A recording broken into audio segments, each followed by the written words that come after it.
I'm dynamite. TLT. I always win the fight. TLT. I'm watching the show. I don't know the lyrics. Well, let me fix my hair. Welcome back to Strongman Personal Finance. We got to talk about the TLT ETF, the ROUT in the bond market, and stonks going down because nothing piques retail investors' interest more than stocks going down like 1%. Oh my God. What's happening? Okay, why are bonds going down? Why are interest rates going up? I don't know exactly. But I can tell you 100% why bonds are going down, okay? Now, in the world of accounting, I don't deal with bonds on a day-to-day basis. Of course, I'm an accountant. I work for a company. I'm a stalker, so I can't tell you which one. But I've learned about bonds in school, okay? And bonds are actually very, very simple to understand, okay? You get interest payments, and then at the end, you get the initial par value, the money you lent the government, company, whatever. That's it. You get periodic interest, and then you get the principal returned to you at the end of the bond's life when it matures. That's a bond. How do you value a bond? It's the present value of the future cash flows discounted at the market rate. That's it. Super simple. Now, a lot of people are interested in the iShares 20-plus year Treasury bond ETF. And you got to ask yourself why. Well, during the clown market, if you wanted yield, you couldn't find it anywhere. You could buy dividend stocks, of course. But if you wanted to put your money in bonds, bonds weren't paying anything. Like Treasury, like what, 1-2 year treasuries, they were paying like 0.01%. I mean, I'm probably exaggerating a little bit, but you basically got no yield. So what some geniuses did is they said, well, longer term bonds, because they have a longer maturity, therefore there's more risk, they pay higher interest rates. So people were putting, well, not recently with the inverted yield curve, but generally. So people put a lot of their money, or at least a lot of banks did, into long-term bonds. These are 20-year plus bonds. That means you lend the government money, they pay you interest for 20 years, and then they give you back the money you lent them. Okay, these are long-term bonds. But people were scooping this up. Banks were scooping this up. And a lot of banks got wrecked because of this, because they were paying some kind of yield. Now, let's look at how TLT's done over the past year. It's down 17%. Over the past 5 years, this is down 24%. But you can see over time, TLT has gone through an insane bull market. Okay, I mean, like all the way back in the early 2000s, it's basically trading where it was in the early 2000s, which is nuts. Okay, that was, God, I was in my teens. I was in my teens back when TLT was trading at this level. And there was a massive bull market. Why? Because interest rates went down. And now TLT from the top of 171 has crashed 50%. 50%. This is U.S. government treasuries are down 50%. Don't ever let somebody tell you that bonds are safe. Because even treasuries, the government, the U.S. federal government, the most powerful government in the world, even they have risks. Now, why is TLT crashing? Well, we have interest rates going up. Here's how bonds work. It's actually pretty simple, okay? When bond prices go down, or when interest rates go up, bond prices go down. When interest rates go down, bond prices go up. It's as simple as that. They are inversely related. Now, what is happening to interest rates on bonds? Well, here's the 30-year treasury. Okay, here's the yield of a 30-year treasury. Look at it over the past year. It's almost vertical lining. Okay, yields are going up. Inflation, all whatever, blah, blah, whatever's causing yields to go up. People selling bonds. Maybe it's China. I don't know. I hear all sorts of theories. But look at this craziness, okay? All the way back in 1987, the yield was around 8-9%. And then yields went down, down, down, down, down, down, down, down, down, down, down. Oh, and we had a bull market. Crazy. Bull market in stunts. Crazy. But yields went all the way down to 1.3. Okay. 1.3 for a 30-year bond. That's garbage. That doesn't even beat inflation. And because yields were going down over all this time, TLT was going up. You get it? Yields were going down. TLT was going up.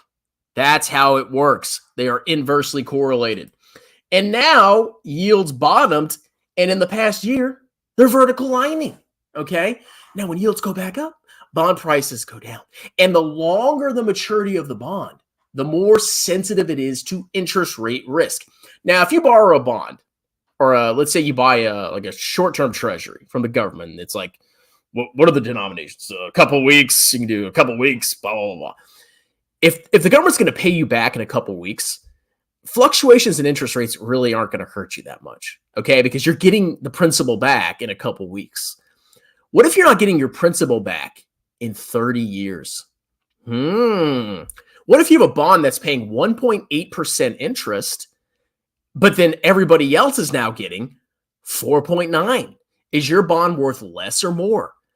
I would rather own the bond that pays 4.9% than the bond that pays 1.8. So if you want to entice me to buy the bond that pays 1.8, guess what? You're going to have to sell it to me for a lower price. Because why would I get 1.8 when I could get 4.9? I could buy a new 30-year treasury for 4 point and get 4.9 instead of getting freaking 1.8. Does that make sense? Okay.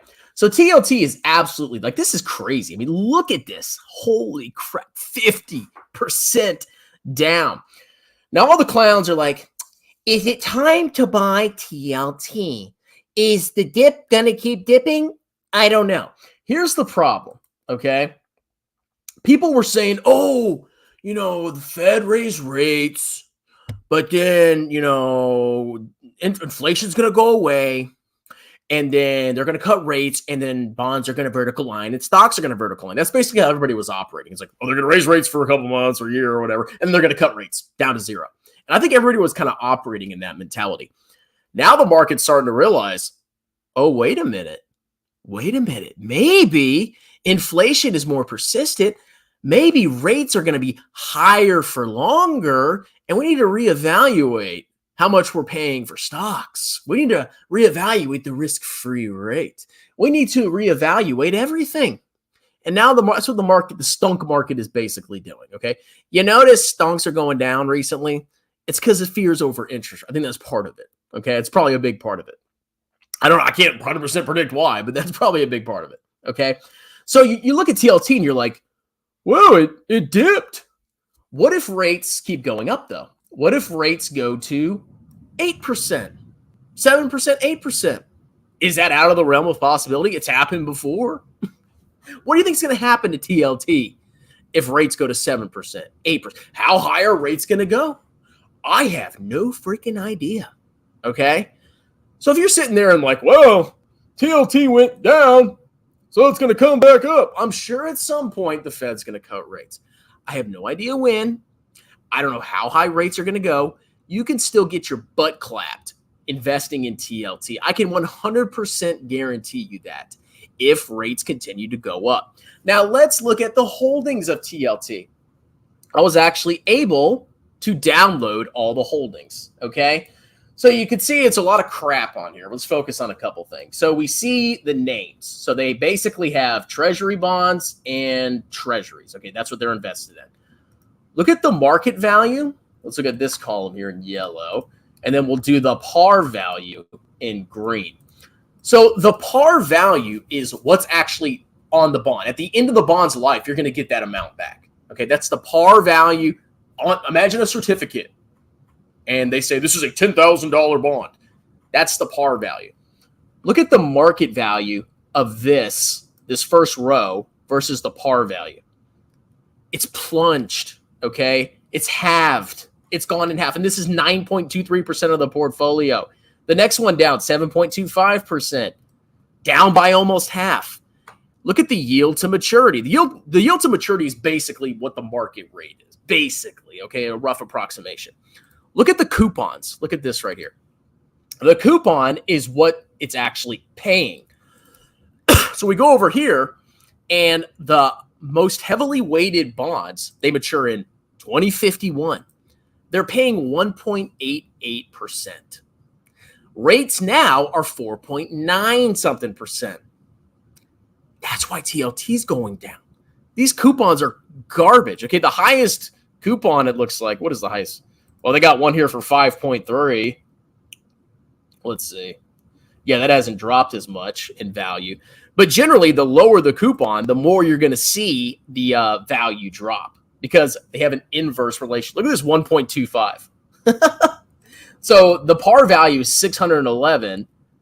The market value is 285. That's crazy, okay? This thing could get clapped, okay? It's more heavily weighted towards really low, like the highest weighting bonds, weighted bonds are the most lowest rates almost. It's like the lower rate probably because they're, I don't even know why this happened. But basically, the top holdings have the lowest coupons. What's going to happen to those if rates go up even more? They're going to get clapped even more, okay? You got to understand what you're investing in. Bonds are not safe. Bonds are not. Don't ever think bonds are safe. Right now, I mean, short-term treasuries seem more enticing. I mean, obviously, there's reinvestment risk. And if you went and bought a 20-year bond right now or a 30-year bond, you could actually, directly from the government, you could lock in this rate, which is not the worst rate in the world. Okay, I mean, you got to pay taxes when you get the coupon payments, but that's not the worst rate in the world. But when you're buying a fund like this that has a bunch of holdings of 1.8% coupon yielding bonds, you're going to get your butt clapped if rates keep going up, okay? So I don't know what's going to happen with this, but just because it dipped doesn't mean it's going to vertical line. At some point, it'll come back, but I don't know when. So hopefully you learned something about bonds, okay? They're actually very simple. Rates go up, bond prices go down. The longer the bond, the more sensitive they are to changes in interest rates. 30-year bonds are very long-term bonds. Isn't there like I think there's an Australian bond. I was reading about this. That has 100 years. Oh my God, that thing must be getting nuked from absolute orbit. 100-year bond with rates going up. Oh my God, that thing must be annihilated. Maybe I should do a video on that. That'd be hilarious to cover. But holy freaking crap, okay? So that's a lesson on TLT. Just buy the dip, bro. It's going to go back. Rates are going to get cut, and we're going to have zero interest rates until 2095. Yeah. And Tesla's going to be $1 gazillion. Clown stocks. I'm not Noggy. I'm Christopher Bell. Strongman bondage. I'll tie you up, boy. You pay me $50. Bonds are very good value right now. I will all in TLT if it goes to 80. What if rates keep going up? I'm telling you, did you see the yields on the biggest holdings of those bonds? Oh my God, of that fund. Holy crap. Is it wrong to be hard right now? I 100% support you being hard. China. China. Yeah, I read in the news, like, oh, China's dumping a bunch of bonds. Maybe that's why interest rates are going up. That's probably part of the reason. Because when you're selling a bond, you're generating selling pressure. It's downward pressure to the price of the bond. But I don't think that's all of it. VT tanked. That's how much did VT go down? Oh my God, how much did VT go down? Oh! Want to go look at VT? I thought bonds were safe, right? And I thought stocks were risky. Well, how much is VT down over? Oh, it's up over the past 5 years. That doesn't even include dividends. Wow. It looks like bonds can be risky too. Isn't that crazy? I like how that 1 year, everybody's freaking out. Even like the 1 year returns of the total world index is almost up 10%. Oh my God. Oh my God. But whatever. You guys can be okay, especially if you have long time horizons. So if stonks equal VT, bonds equals basically, yeah, that's like a total world bond ETF. Will you buy VU instead of VT if it falls 80%? No. VU is inside of VT. I would be scooping up everything in VU in VT if I kept buying it, if it went down 80%. There's no reason for me to buy VOO. Sovereign debt, man, personal risk-free rate. I'm not saying I'm a bond expert, but I remember in school when interest rates went up, bond prices went down. And I was sitting there, I'm like, all these people are buying these long-term bonds when the rate was like 1.8. And I'm like, what if interest rates go up? They're going to get wrecked. Oh, and Silicon Valley Bank went bankrupt. They should have hired me as their risk analyst. I'm a risk I'm charging you $1,000 a second, bro. Risk long-term bonds, bro. Imagine if yields go to 8. Who would ever buy stocks that generate on average when you can get an 8% risk-free? Look, Tesla will go up in a vertical. It doesn't matter. Tesla will go up in a vertical line if yields go to 8%. Guaranteed. It's Tesla, bro. TLT, my PLT. Wow, get wrecked. I mean, that's destruction, dude. Oh, they're bonds. They're safe. Okay. Christopher Bell, CPA, CGFM. That's right.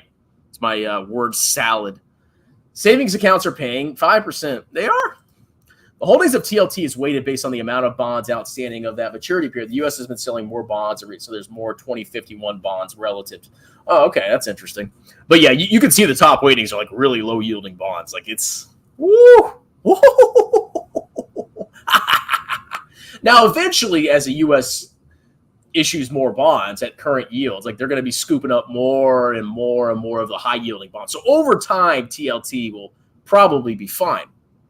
But in the short term, that thing could get wrecked. That's all I'm saying. Let's see. Which one would you rather have along with VT? VUG or MGK? Aren't those like growth ETF? I don't know. VUG. What is VUG? VUG, my bug. What is VG? Growth Index ETF. What is MGK? Mega Cap. No, I wouldn't buy either of these. The top weightings in VT are already represented in those. String, it's silver CPA. String man. Poo-poo la foo-foo. Is Tattoo Chef a buy? Now it's 2 cents.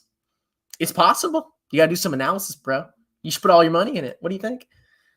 Yes. Hyperinflation or Great Depression? What would you rather? I don't know. I mean, the Great Depression was more like we had deflation. I'd rather have deflation. Stuff will be cheaper. All right, guys, that's it. Yeah, TLT's the future, bro. We'll do a LaFufu outro. Let's see. Should we do the classic? Let's do LaFufu being sad. You guys ready for this? You know, earlier after the chef earnings came out, I feel like there was several people that were kind of like attacking me. And, you know, it might not have been the agenda or whatever, but you can't control how somebody else interprets it. I interpreted it as like, Jeremy, you don't know what the fuck you're doing anymore. You're clueless. That's how it came across.